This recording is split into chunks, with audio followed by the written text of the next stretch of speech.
Hello, Internet friend. Today on Value Side, what the gas pump says about international trade. I'm David Ravel. Well, on Wednesday, the White House announced that the war on Iran would take a 2-week ceasefire. It was welcome news throughout the nation, but especially for the financial markets, which began the day with a tremendous rally. After all, it's the money people who understand the full financial ramifications of higher gasoline prices. The war premium currently stands at slightly over $1 per gallon nationwide, an added expense that many find difficult to pay.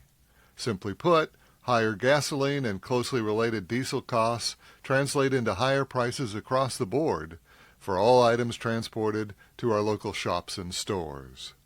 For weeks, the President has assured us that as soon as the Strait of Hormuz reopens, the price of gasoline will return once again to normal. And that is the expectations many have.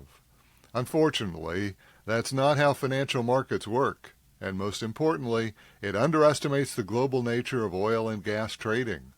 That's right, oil and all of its refined products, like gasoline, trade daily around the globe. And while the price of each commodity differs from country to country due to local availability and refining capacity, no matter where one trades an oil contract, they all move together. Take today as an example. No matter where on earth you are, the price of oil and gas is falling because of the ceasefire announcement. It is this unified price action that should be your first clue that oil markets do not act as many believe. You may recall that at the beginning of the Iran conflict, many in Washington, including the President, claimed that America need not worry about losing its access to oil supply. After all, the United States was one of, if not the largest, oil producer, and therefore, he said, we should not need to import any oil. The Mideast could burn, said they, and we would be just fine. It's a construct, a description of circumstances that do not exist in our present world, but could happen in a fanciful construct of our imagination. It's like saying I could drive from my home in Philadelphia to Washington in an hour. Well, it's possible. I could make that time, I suppose, but I would have to break every speed limit and likely blow up my old car in the process. There's a big difference between what's theoretically possible and what's good business practice. Indeed, it's possible that the U.S. could internally produce all of our own petroleum. Certainly this has been the promise from Washington for a generation or two. But to do so stretches current business practice. Take a look at ExxonMobil, our nation's largest oil company and one of the 2 or 3 largest oil companies on earth. It may surprise you to know that ExxonMobil sells more than half of its gasoline and other petroleum products to overseas buyers. That's right, our largest oil company sells half its output overseas. And this is no sudden business strategy. Exxon has sold oil overseas since 1877. That year, Standard Oil, that's the old name of Exxon, sold 60% of its oil outside of the U.S. Through a complex series of agreements, treaties, and contracts, Exxon entered into ongoing sales and purchase orders with customers worldwide. It has given Exxon the diversification and steady demand needed to construct a global commercial giant. Sometimes offshore demand is stronger than domestic demand, and sometimes it's weaker. But over time it evens out, and Exxon is better off because of its global diversification. Were Exxon to break all its contracts and agreements with its foreign customers, it might be able to supply only the U.S. But as with our speeding to Washington example, doing so would violate international treaties and contracts, possibly, but hardly worth the cost. Because while we might achieve energy self-sufficiency, we would lose the rest of our trade. Items that we rely on, electronics, medicines, and machineries to name just a few, would suddenly evaporate as America would find itself on its own. Are we willing to give up our iPhones to achieve oil independence? Once you gain this understanding of how our world really works, how we live in a global trading environment, we suddenly realize how naive some of the proposals coming from Washington really are.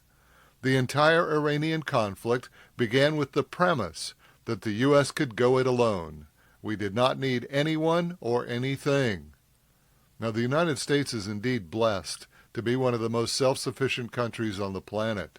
We have extensive natural resources which provide us with a bountiful life, but not completely so.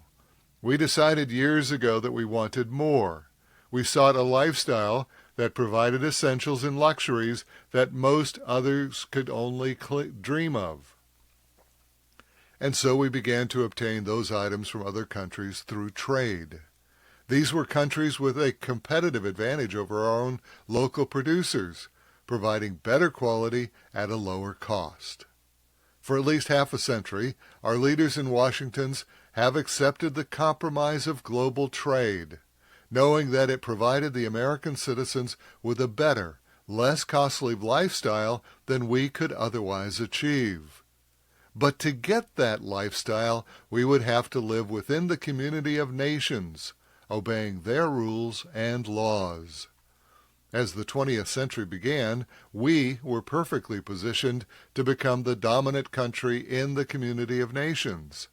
As the victors of World War II and the dominant industrial economy, we by and large wrote the very rules and laws for international trade. It was our dollar that became the currency of record, the dominant medium of exchange. However, more recently, a new philosophy has assumed the presidency, a philosophy that does not value cooperation and does not abide by existing international laws and regulations. For the first time in American history, this new philosophy chose war to dominate the Middle East. America became the aggressor. Diplomacy was transformed into conflict as our country began an unprovoked attack on Iran. Now, it will likely take many months before we see the full cost of this new American philosophy. As for gasoline prices, it's now apparent that we'll be living with an ongoing supply shock for some time, which means that the price at the pump will likely remain high. But what of the balance of our international trade? How will our trade partners, those countries we trade with, react? Will they ignore this new uncharacteristic U.S. aggression or retaliate against it? Will the Commonwealth of Nations accept us back into their fold or shun us? Will boycotts and sanctions suddenly be aimed at us? Now, the best measure of the renormalization of international trade will be the global price of oil, which we can easily track at our local gas pump. And that's today's Value Side. For all of our articles and podcasts, visit valueside.com. I'm David Ravel. ValueSide is independently written and researched.